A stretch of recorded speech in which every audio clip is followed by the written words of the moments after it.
राजकुमार चोगो और सुनहरे पाल। बहुत समय पहले बागजे बेगचे के राज्य में चोगो नाम का एक लड़का समुद्र के सपने देखता था।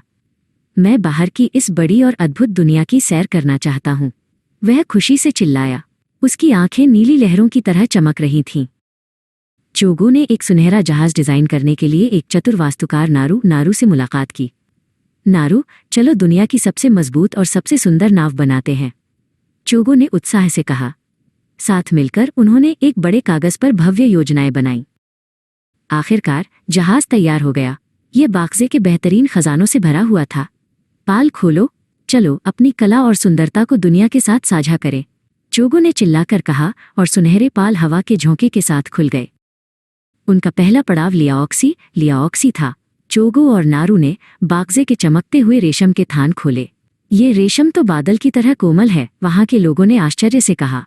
हर कोई बागजे के कारीगरों के कौशल को देखकर दंग रह गया। सोमा नाम का एक व्यापारी जहाज पर अनोखे मसाले लेकर आया। मैं तुम्हें इन खुशबूदार मसालों के बदले तुम्हारे सुनहरे झुमके दूंगा, सोमा ने कहा।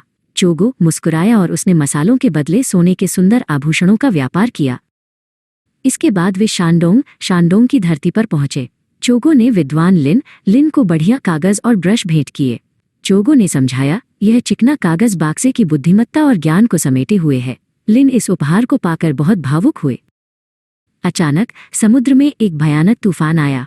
मजबूती से पकड़ो, हम इस मुश्किल से जरूर बाहर निकलेंगे, चोगो बहादुरी से चिल्लाया। चारों ओर गरजती हवा के बीच उसने लकड़ी के पहिए को अपनी पूरी ताकत से थाम लिया। तूफान के थमने के बाद वे क्यूशू पहुंचे। चोगो ने वहां के नेता ताके टेक को प्रसिद्ध चिलजीदो तलवार भेंट की। हमारी दोस्ती इस 7 शाखाओं वाली तलवार की तरह अटूट और मजबूत होगी, चोगो ने वादा किया। नारू, ये समुद्री रास्ते जो हमने बनाए हैं हमारे साम्राज्य की असली ताकत हैं, चोगो ने कहा। उन्होंने समुद्र का एक नक्शा खोला जिसमें उन सभी देशों को जोड़ने वाली सुनहरी रेखाएं थीं जहां वे गए थे। राजकुमार चोगो बड़े होकर एक महान और शक्तिशाली राजा बने। उनके शासनकाल में बागजे समुद्रों का व्यापारिक केंद्र बन गया।